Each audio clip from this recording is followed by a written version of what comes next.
Preshant Trivedi, welcome to Nature of Reality Radio. Very fitting that I have you on, seeing that you have done a lot of work with the Vedic astrology field, and I recently bought for $218 this Vedic astrology thing that the astrologers in India went through a lot of trouble to write out and plan my future for the next 5 to 10 years. I read it; it was very interesting, and look forward to seeing how that's going to plan out in the future. And I'll keep that by my side on my computer for the next decade. And but we are probably not going to be talking too much about Vedic astrology in this interview. As you said, you've talked about it enough. There are other things that are worth talking about, and I have talked about it before in a past show with Mastering the Zodiacs, Athan Shementi. He's one of the foremost people on YouTube that covers sidereal Vedic astrology. So, but we want to talk a lot about global affairs. There's a lot of things going on, and a lot of things regarding what's happening in India. I was actually in India for the International Yoga Festival back in it was 2019, yeah, March 2019 for the yoga festival. That was an experience to remember in the Rishikesh area. Don't know if I'll be going back there. It's kind of a one and done thing when it comes to traveling to foreign countries with me. But it was an experience I'll never forget, and a lot of things about India that make people wonder about what's it going to look like in the future and all that, and maybe we'll get into that too.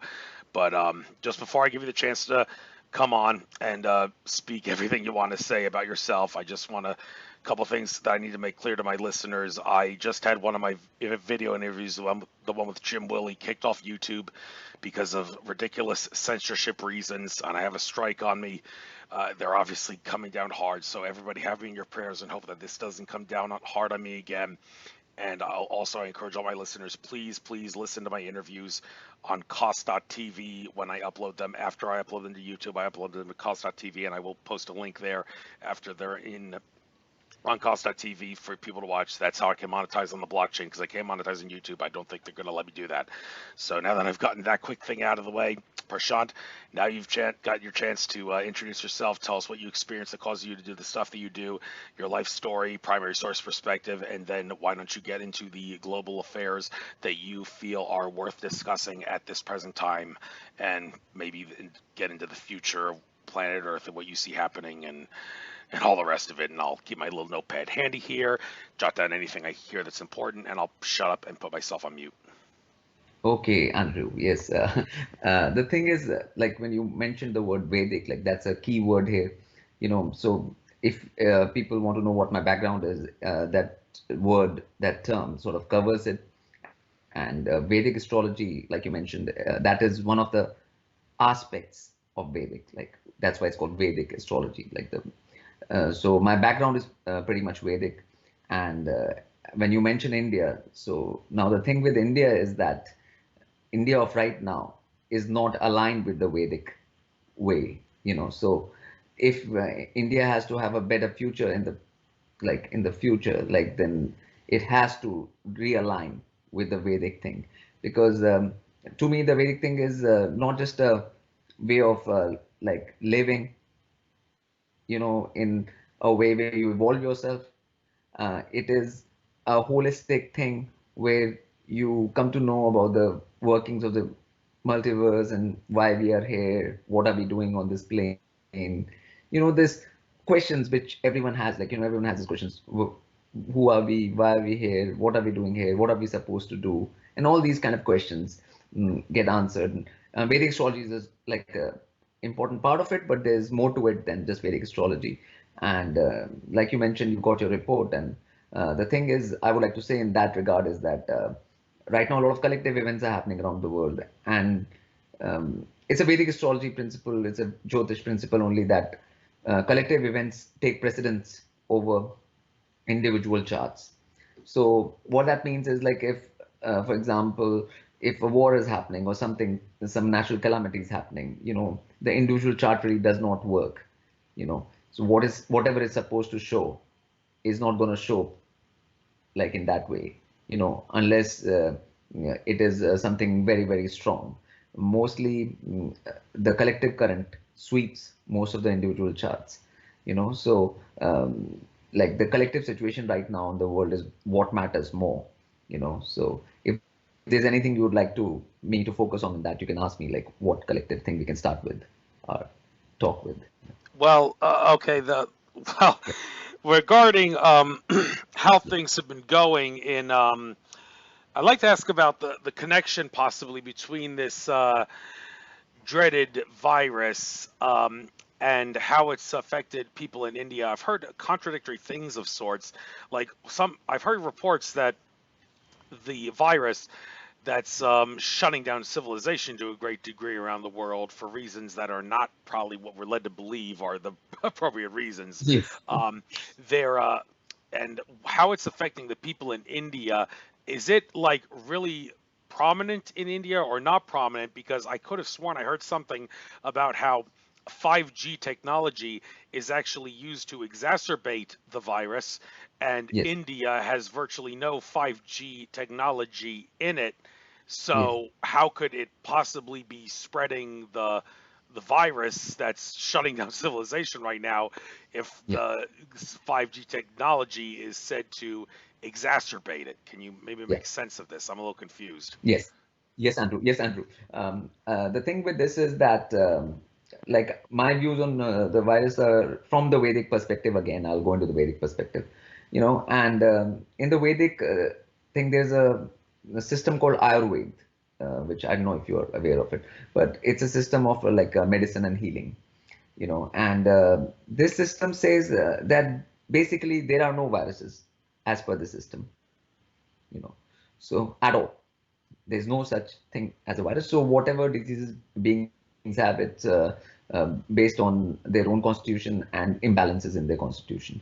Okay, so like if a country like India was more tuned to its Vedic roots, then they would not be so afraid of this medical thing which the medical system has created. Like even right now, like what is called common cold, is called caused by a virus, like that's what they say, like that it is, but and that's a very strange thing because common cold can happen from so many different things, like eating an ice cream or being out in the cold and catching the, there are different things which are mucus creating in the body.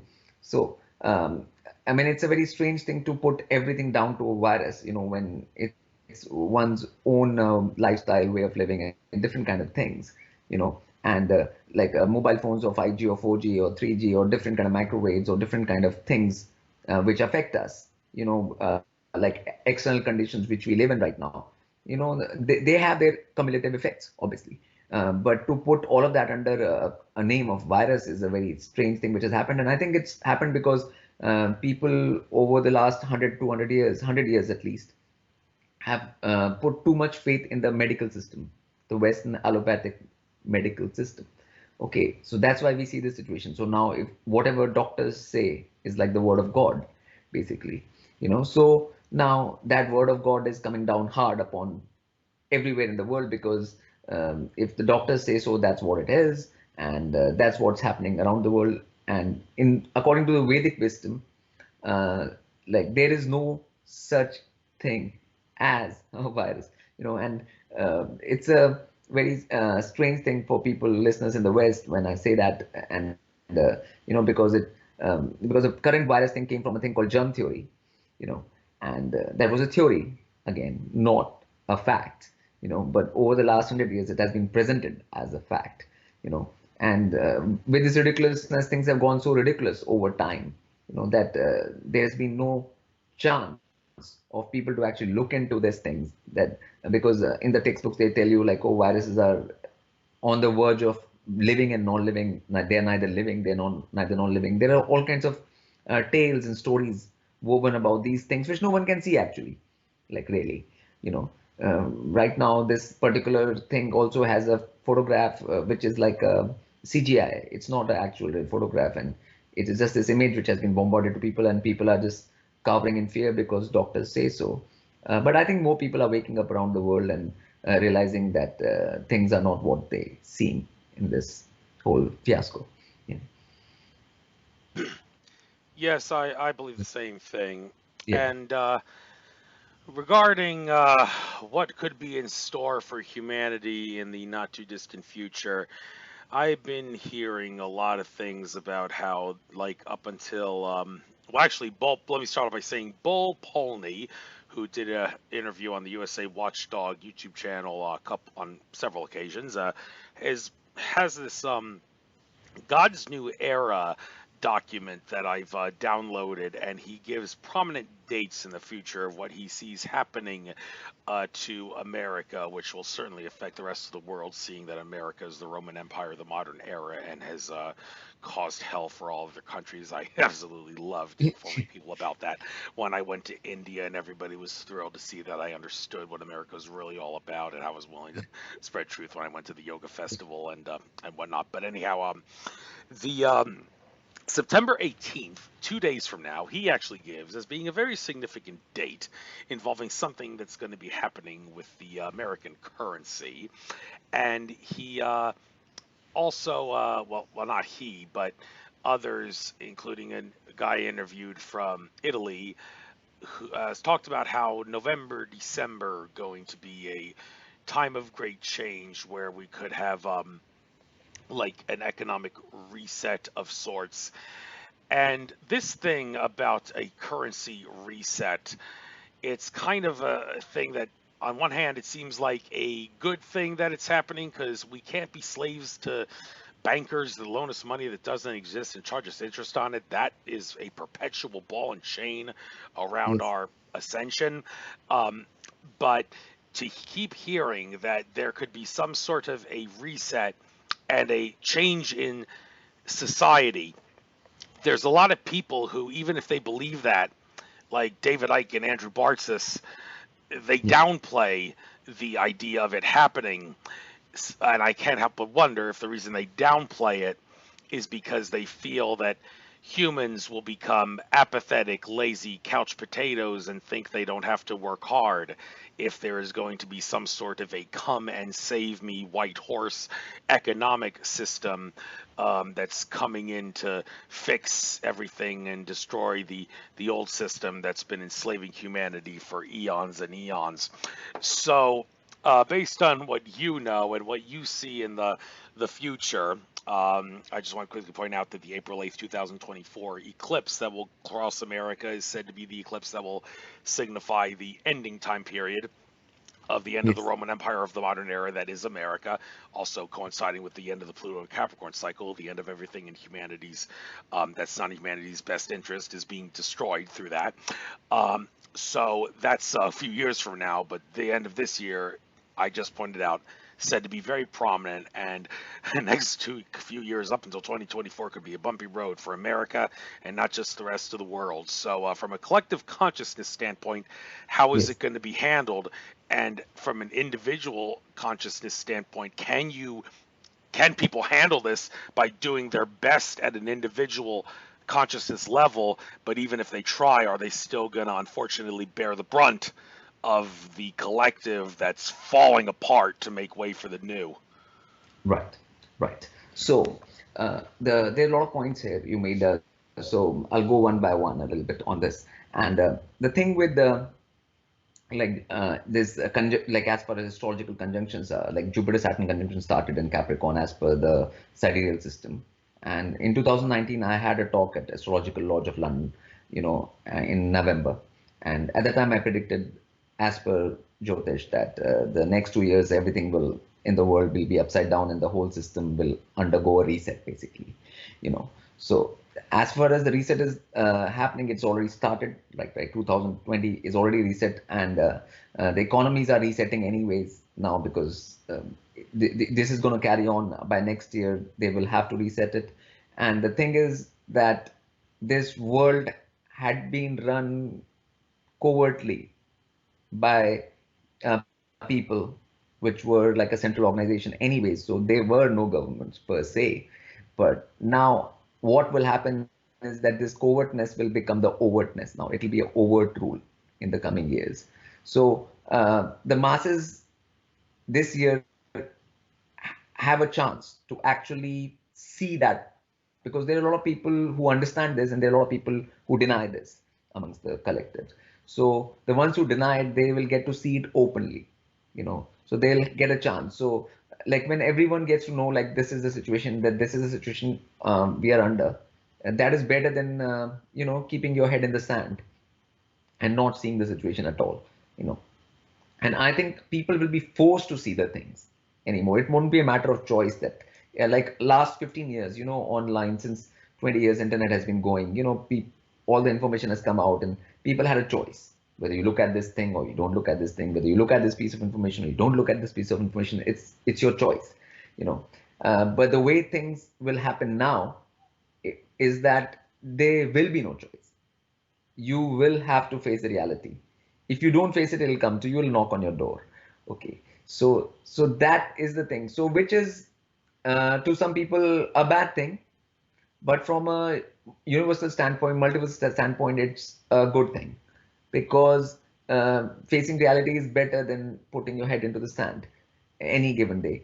And if it's a forced issue, if the cards have to be forced out here, then so be it. And the way the stars are aligning, the way the multiverse is like speaking right now, it is basically saying that, okay, it's about time now. Because the way things were going, even there was no actual meaning to it, people's lives here, like it was going in a haphazard fashion, and more people were devoluting on earth rather than evolving. Like there was a more devolving graph for a lot of beings, a lot of human beings out here, which is not what this plane is for. This plane is like a place for human beings to evolve. It's not a place for them to devolve.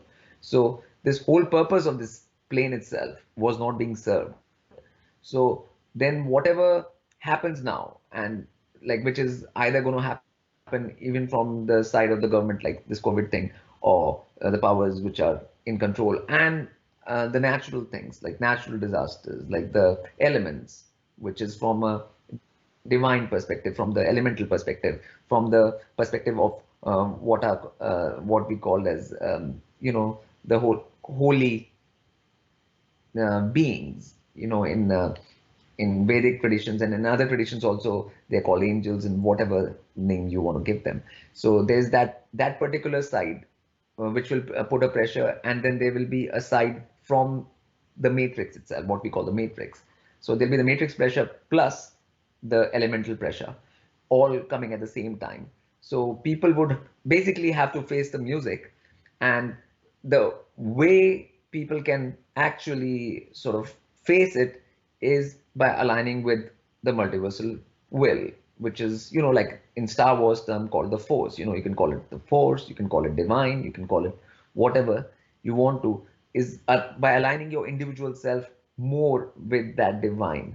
That is basically the only way the protection or a sense of direction or a sense of navigation will be given in these times, because times are going to get tougher and tougher as time goes on.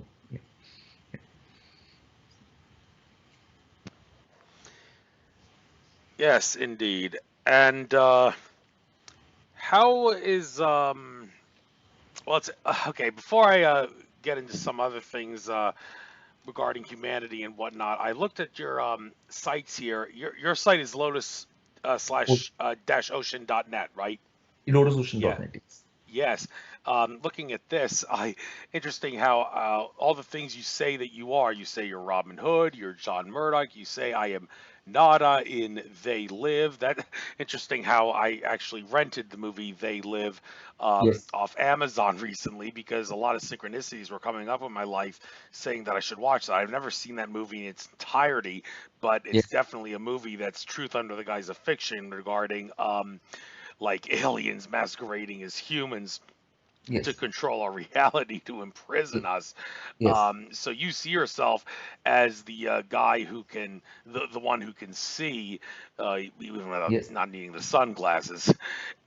Yes. So being one who can see, let me ask you, is it good in your best interest to let the control system know I can see you and I'm going to do whatever the hell I can to throw a monkey wrench in your agenda, and threatening me is not going to make me shut up and Yeah, don't try to stop me? Or is it better to not approach it with that kind of a mentality, which I will that's a admit I am question. kind of It's guilty a, of approaching it's, it myself? yes, And it's better to just be calm and cool about it if you want to beat the yes, yes, system. and yes. It's a very good question because what people don't realize about the so-called beings, like I don't want to call them elites or I don't want to call them Illuminati, I don't want to call them any of these words. The beings which are in charge here, what people don't realize about them is that they also follow some laws. Okay, they also follow some multiversal laws. They are not just renegades, you know. So the thing is that they know where there's some sort of power or there's some divine ordinance, and they know not to mess with it. They are not going to mess with anyone who is aligning with the force or who's one with the force. You know, that is not part of the agenda. They don't want that. There's a Sanskrit word for that I'll have to use, which is called karma, which has become karma now in the West. You know, they don't want that kind of heavy burden, karmic burden on themselves in that way. So that's why even for everything they always try to get permission of people. They do things to people, and like like with the vaccination, they will say like all the people who run to them and say like I want one, and that kind of thing. They want people to agree to things rather than force things on them. That is even with common people. So they are not going to do anything against beings who are actually aligning with the force, and not just to making a drama out of it or anything like that, or like, because a lot of people even reveal a lot of things about like the structure which is in place here and everything like that, but they forget that there is a divine structure too, which is much bigger than the matrix structure here. The matrix structure here is just nothing but a house of cards by comparison. Just one blow from like higher forces and this will all be gone anyways. So people don't understand the amount of power which is reserved in other um, parts of the multiverse than just the situation here. So people underestimate that, and that's why these so-called elites or that thing have been given so much let's say publicity in the last 15 years, and like they are so intelligent, so smart that they're doing all this, and with obviously help from some other negative entities on with whom we can't see with the physical human eyes. So I mean, They Live was a movie in which they showed that in that way because they couldn't show it like totally as it is. So they use the word alien because that word works in America, more than like saying beings on some other level of reality, which is not physical, you know. So because in America people have been trained to see aliens as some 3D beings only, when which can be seen with the like naked eye within the human eye spectrum, but there are a lot of beings out here right now which can't be seen with human eye spectrum, and they are terrestrial, but they are not within the visible range. So that's what I think John Carpenter tried to show in that movie, because howsoever he came to be in the know of that, he came to be in the know of it, and that's what the movie is about. And that kind of possession actually does exist right now, what is shown in that movie. Yeah. Right, right. And about okay, well, let's switch gears for a moment here and talk about the many different ways that one can intermingle with their life pursuit, their life path.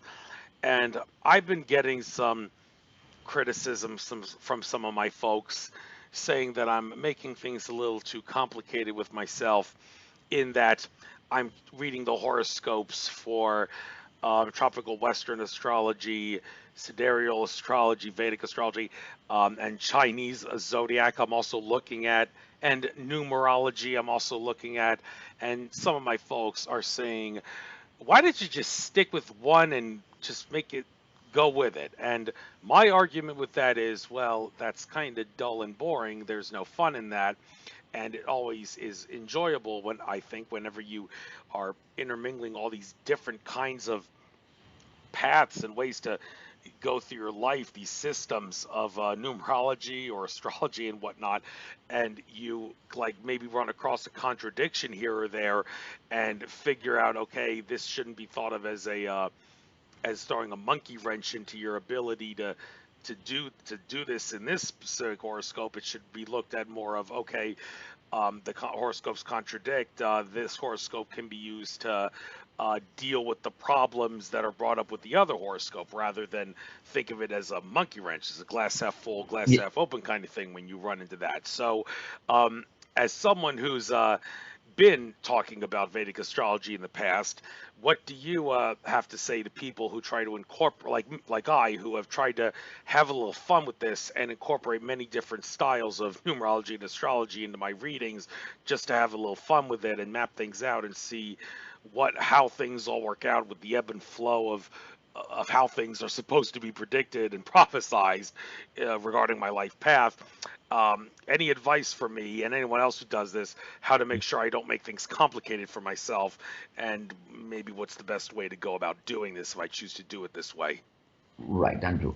The whole thing is that first is that everything is connected, right? So, like all the arts, sciences, real arts and real sciences and real anything is connected completely, you know, because it's one whole, so everything is connected. Now, like coming to the tropical and sidereal system first, because that's what the difference between main differences, one of the main differences between the Jyotish, Vedic astrology, and the Western system is.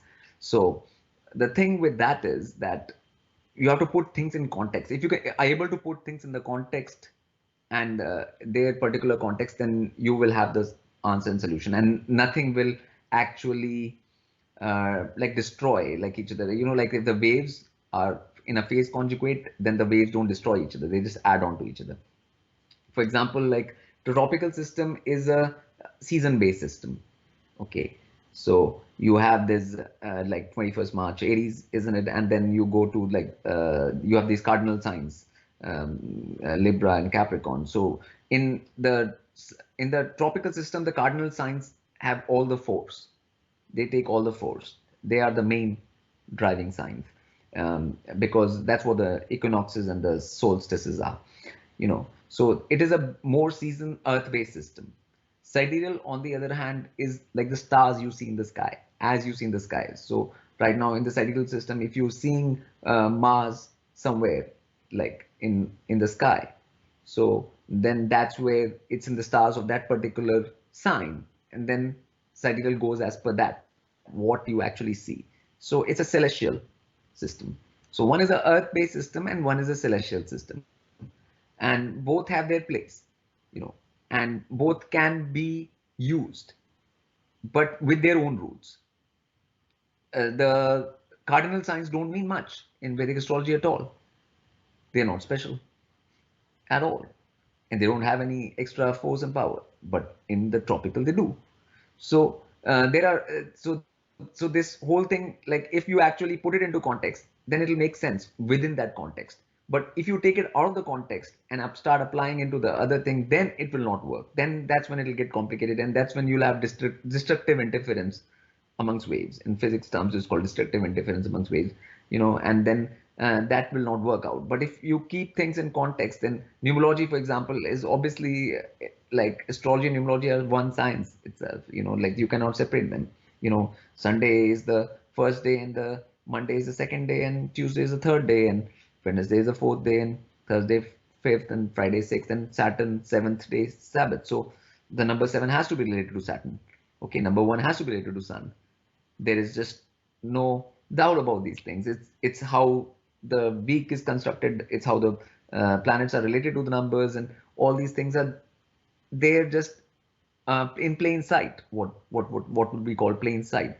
So I mean, obviously, all the things are connected, and to be able to see all the connections and put it together, that is the big alchemy. Like trying to figure out the whole system, and coming to a unified system about the whole things. And I have myself done these kind of things when I was younger, and I've was very interested in figuring the whole system out. And like once I found that in that the best thing to do is like first work on your own self, your own body and your own consciousness and your own mind and your own discrimination to the point that you don't fall in for any kind of nonsense or untruth or unfactualness, any such thing. So the most important thing is to work on yourself first, and make sure that you are completely centered and your brain is always in the center. It's not veering to the left or right, and your discrimination is getting sharper through those kind of practices. And so that work I consider the main work. And once you do that, then getting confused or doing complicating things more will not happen to anyone. Like, so it's best to lay that foundation first of your own self, which for a human being starts with their own body, because we have two main things out here as human beings, is our body and our attention. That's two things we have. So to control the body and to control the attention, these two things are the basic foundations for a human being before you go into any science or any arts or any unified field theory or any unified theory of everything. So this is the what I have conquered from my own experience and from what the Vedic texts say. The ancient sages and all the Vedic texts are always saying that you have to do that first. And that's why in ancient times, like when like these sages had these students, they would go out there and first just center themselves for the first 4 or 5 years. They won't learn a single thing. But that doesn't happen in the schools of today. There is no like looking into the posture or speech or centering or alignment and a lot of other things, sound. There's so many things which are not given any importance because the schools of right now are not you know things for people to learn and evolve. They are just there to train people to be part of the nonsensical system, and which a lot of other people have, even very clearly demonstrated.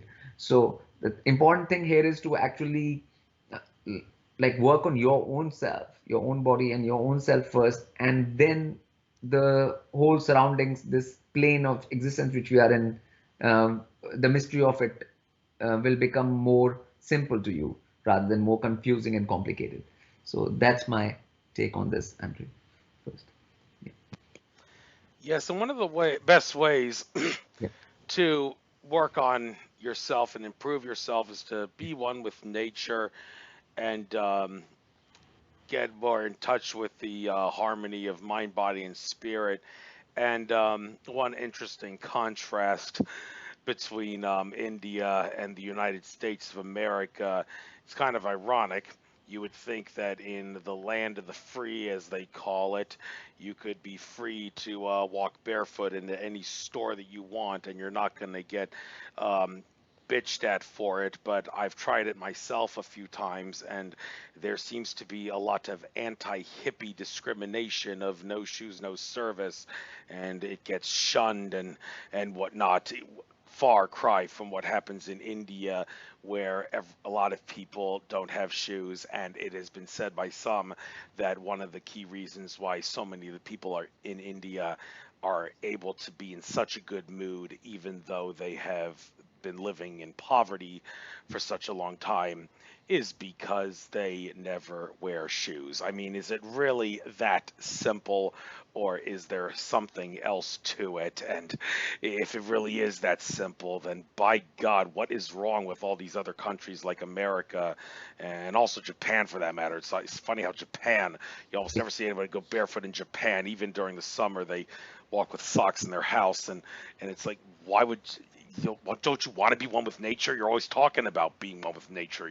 So why would you do something that doesn't allow you to do it? It seems yes, so Andrew. head scratching to Yes, me. yes, So how do we make sense of this? yeah. Any, See, I've been talking a lot about a thing called grounding now. That's what I call it now, like yes, perfect. grounding. So this was exactly the same thing, like that is one of the things, like touching your feet on the ground, on earth, whether that is different from touching the feet in the, like in Walmart, for example, on the ground there. You know, that ground is something which you don't want to touch your feet on, because it's cold out there. It's that thing. It's hard. Like and when you touch earth, you actually ground yourself. That's why most buildings, every buildings, the main wiring is going into the ground. It's called grounding. You have this ground to everything, every electrical device, everything, and human body is an electrical device. So it should obviously have some grounding from time to time. And all these places where people are wearing shoes all the time, they're wearing slippers or shoes all the time, and they're never touching the ground, they're never getting grounded. And whenever electrical appliance gets ungrounded, you know what happens? There's always short circuiting and like problems and buzzing, and that's what's happening with a lot of these people. And that connecting to nature is a very important part of evolving yourself. But even more important than that is like having a discipline and control of the body, like while you are being in nature. So like being centered, having a proper posture and the correct posture and the proper speech, all of those things are as, if not as, more important than being in nature. So I mean, people can be in nature and then they can be going crazy and wild still without controlling themselves. So, and that you can see a whole lot in even in the West, and in the name of hiking and stuff. Like it becomes an exercise in torture. When people are hiking around, it's not about the nature at all. It's like just torturing oneself, you know, out there. So in these hiking boots and whatever. Like, so there are a lot of ways people put themselves in nature in ways which don't actually connect you to nature, because nature is also looking for your attention, intention, and it's also looking for because your body itself is also nature. It's part of, like, so if you control it and if you are disciplined with it, then you're giving nature the right signals from your own end as a human being, and that's when nature responds to you more. I mean, I have a lot of like sounds on my website. I don't know if you've gone to my YouTube channel. It's LotusOcean, where I play music and like some rainbows happen or some lightning happens. So some nature response happens. So I've been doing this kind of thing for many years now, and there are thousands of films online about this. And from what I found in connecting with nature is that the more disciplined you are with your own self, the more nature responds to you. Basically, that's the bottom line. Right, and also another thing that compare and contrast India with some of the other countries of the world. You would expect that in America they call it the land of the free. You're a free country. You're free to talk about what you want. You should be able to talk about extraterrestrials and UFOs and not be shunned for it. Well, apparently not. It's not that simple. If you try talking about ETs and UFOs in America, you are going to get laughed at. And in some cases, if you're like a pilot flying a plane and you say, I saw UFO, up there goes your job. Now you're looking in the unemployment books. And, well, in India, though, Georgios Tsoukalos, the guy with the crazy hair from Ancient Aliens, he once said that he'd be out of a job in India. I think he misspoke. He should have said I could have easily gotten a job in India, because if I were to talk about extraterrestrials, everybody would be like, okay, well, so what else is new? This is what we talk about all the time. And Yes. apparently, Mexico also seems to have a little bit of a same thing with that. I seem to recall Mexico having some sort of a channel of sorts dedicated to UFO sightings, so it's more accepted. So, Yes. how exactly did India become so accepting to ETs and UFOs and whatnot? And can you maybe give advice to Yeah. the people of the other countries? What exactly do we have to do to make it more accepted so we don't get shunned and reviled and ridiculed for it? Yes. I mean, the thing about the Vedic stories, like, Mahabharata and different stories, was that a lot of like extraterrestrial entities are part of these stories, basically. So, and majority of these stories are known in some way or form in India, like through plays or that thing, and everybody on a village level even knows these things. So those are not taboo topics out there.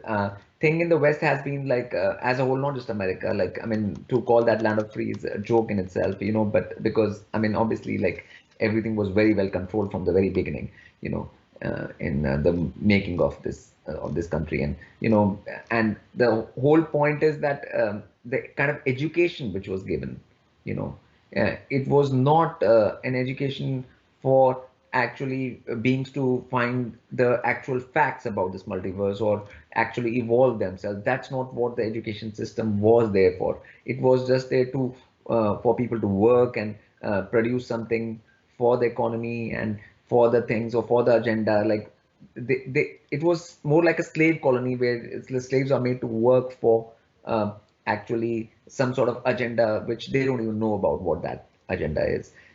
So obviously anything like that, like what is called extraterrestrials or entities like flying objects which you see, these are just things which distract people from that kind of thing. So obviously that would not be a welcome thing, you know and that's in I mean, over the last 20, 30 years since internet has gained more prominence, and before that, even like obviously a lot of people in America were opening up to these extra realities beyond the physical and things beyond whatever comes in a paranormal, the term paranormal, you know. And now we have the crop circles in the paranormal thing in England and Europe, and America has been slow to catch on to that. But there have been different things which I've seen a lot of authors coming in from America, which have are going in that direction, which have touched on this topic, and uh, it is improving. Like there were different things which were taboo, more taboo like 30 years ago, which are not so taboo anymore, and the whole thing is like an awakening process. If people are already thinking that we are the best country in the world or we are the land of the free and stuff, then obviously they will not seek anything more than that. It's a way of keeping people blind to the reality that that's not the case.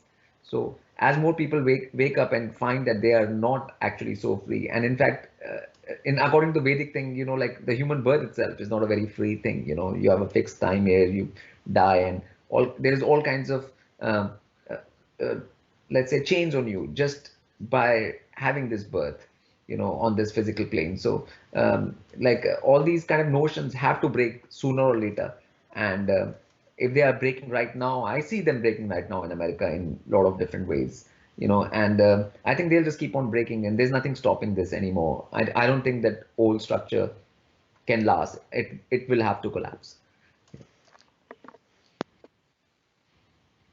Yes, and I did, of course, mention how it could be collapsing in the coming future. And one thing about America that, well, one thing that we do have that a lot of other countries don't have, which I wish other countries could have, is a right to bear arms. I mean, that has helped us in many ways regarding at least keeping the tyrants in government from controlling the people, so much so, unlike the other countries where it's relatively easy for the tyrannical governments to control the people because the people don't have guns to protect themselves from the tyrants. Then again, I would certainly love a world where there was no weapons at all, where we could all live in peace, but that's way, way down the line. So, by the way, one question I want to ask. I see you. Do you have two YouTube channels? There's a PT Speaks channel and a Lotus Ocean channel. Are they Yes. both yours? Yes, they're both mine. LotusOcean carries most of the music stuff, and PD Speaks is I only speak in that. Mostly it's my interviews and my talks like this one, and this kind of like it's my speech. So that's Okay. music and You speech. Yeah, that's you seem to have a big thing regarding crop circles. I have done some shows on them in the past, and there are some crop circles that have been popping up recently in the UK yeah. and other parts, I guess. Now, the idea that crop circles are, well, it's a percentage factor. There's a certain percentage are made by Mother Earth. Some are made by ETs trying to guide humanity in a certain direction.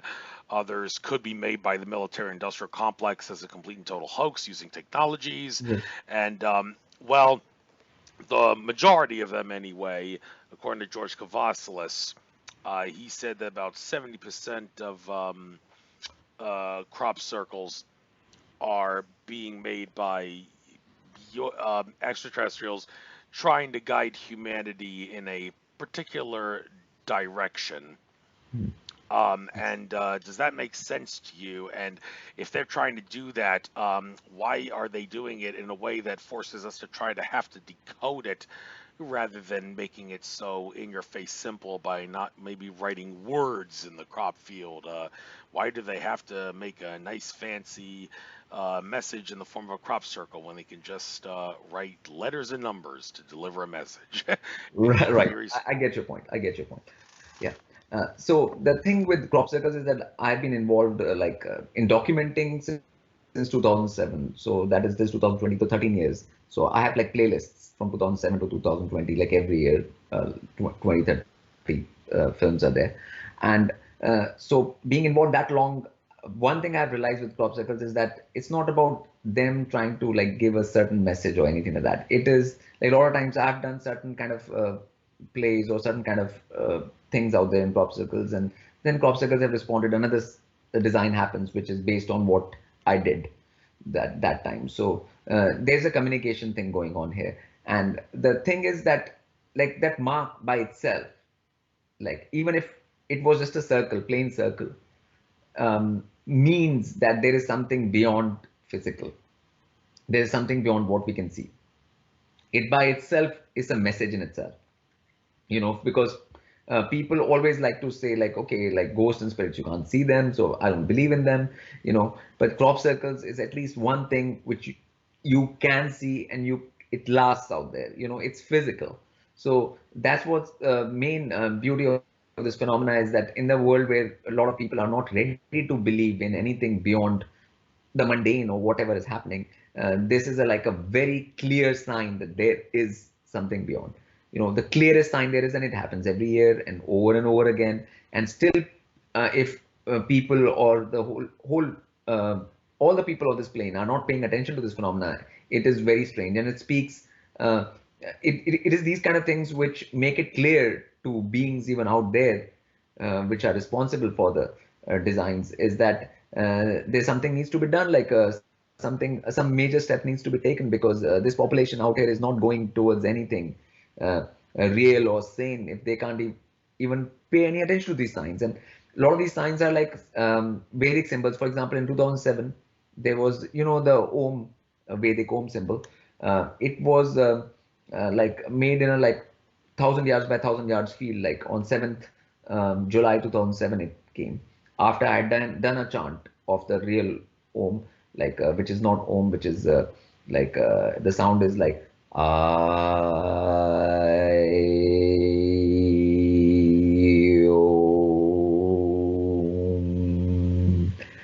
So that is the like a full sound of that particular symbol. I'd done that just a day ago, before on 6th July in 2007, and the very next day this design appeared, and it was a very clear Om design because everyone has seen that Om symbol. So there was no dichotomy about it. It was very simple. It was a Vedic symbol, and it was a sound of creation, and this it was there. And a lot of other designs have been very clear designs, which are sacred geometry, which talk about hex to pent, basic physics, movement out of the matrix. There are different things which they represent principles and fundamentals which are helpful for those who are going in that direction. People who are into sacred geometry, they can understand those symbols, um, because the beings who are making these symbols obviously also want people to get interested in the proper real things, not just fake science and this fake nonsense which is taught in schools and all of that. So the agenda is manifold, and the main thing is that any place, like a place like Earth, when this kind of phenomena happens, everyone should be looking at it. Like, obviously there is a directed attempt from the media from the top to make sure that this doesn't become a mainstream thing, but it's still people's responsibility as a whole, since YouTube has been there for 15 years now, uh, to actually go out there and research for themselves and not ignore this phenomena, because it's every year, and it's I mean, it's a very strange thing, and people turn a blind eye to this, and then they talk about any other paranormal topic like even UFOs or ETs, when this is actually happening for real every year. So it is something which people should pay attention to, and hardly I've not seen much attention in the last 13, 14 years from anyone, like, in like about this phenomena, and it is just too strange, and it just points in the wrong direction for all of humanity. This kind of signs are not good for humanity as a whole. Like, I mean, they're going to run into trouble very hard if they ignore these kind of signs, like humanity as a whole. So that's my view on this phenomenon. And if people want to know more, I mean, they can watch my films, and I'll be explain more in them. But like the gist of it is that it is the main paranormal phenomena on Earth right now, which can actually be seen, experienced. People can walk in the circles. People can see that there's no way they can be man-made. They're too complex. There's too much going on, and people have seen these designs forming like in a matter of a minute, like because planes which fly overhead, they fly this way. There's nothing there. They fly back. The whole design is there. So it's not a human man-made phenomenon. Obviously, there are no two people with planks going around making these things, because it's impossible for a lot of people to make this even on a piece of paper, let alone a field. And like people find it hard to even walk straight, let alone make a circle anywhere. And all these fields are right next to farmers' houses, are right next to them, and they never saw anyone. And there are roads right next to them. Cars are driving all the time, and they never see anyone. So, I mean, it's very clear that this is extraterrestrial in origin, this phenomenon. People should pay attention to it. I mean, that's a basic thing any human being can do while being on Earth in these times. Exactly. And a couple things I want to cover about interesting thing when I went to the yoga festival in India in Rishikesh. They were very picky about men not being, or actually women too, also, but no shorts. I mean, how is it that you're so tolerant of people going barefoot in India, but yet they don't like it if people wear shorts? It seems so counterintuitive. They insist that you must have pants that go all the way down to the ankles. Where exactly did that come from? And also, the vegetarian diets of India. I absolutely loved the food that they served at the yoga festival, so much so that if I had the choice of going to that yoga festival my whole life knowing that I'd have to eat vegetarian, I'd certainly take it, although I can't really see myself giving up meat entirely. I'll probably eat meat and other animal products less and less and less throughout the course of my life, but never be able to give it up entirely, just keep decreasing over the course and time until the day I die. But what exactly, I can't help but ask, is the secret to the people of India to be able to not ingest animal foods as often? Right. And also, please tell me, what's the deal with not tolerating people wearing shorts? Right. First, I would like your listeners to like understand the difference between India and Vedic. First, like India is not the same thing as Vedic. So whatever people of India do right now, that doesn't mean it is as per Vedic things. So in the Vedic times, there was no such thing about clothes that much. Clothes were not a big deal in those times. And they are all worn for like specific purpose, like to save yourself from the sun or save yourself from the cold, or like they were not signs of social thing. Like right now, clothes in India have become a sign of social standing. So if somebody has like wearing a suit, then that person is trustworthy. That must have money. So like if people are wearing suit in temperatures which are more than 100 degrees, so which doesn't make any sense. So a lot of nonsensical things are going on right now, which are not as per the Vedic thing in India. So as far as the food is concerned, that land is been a very fertile land. It's one of the most fertile lands on earth. All the spices grow there, all the food products, and you have basically three crops per year, not one. You have three crops per year, 3 crop cycles. So the vegetarian food is abundant, and the only thing which has been remaining from the Vedic times is a lot of the ways to eat that vegetarian food. Some of that knowledge has still survived in some way, shape, or form. So, like for example, my family was been vegetarian for many generations. Like they've never have touched meat. So that knowledge of food and how to eat it and what to eat when you're not eating meat is there surviving in India more than any other place else because of the actual land.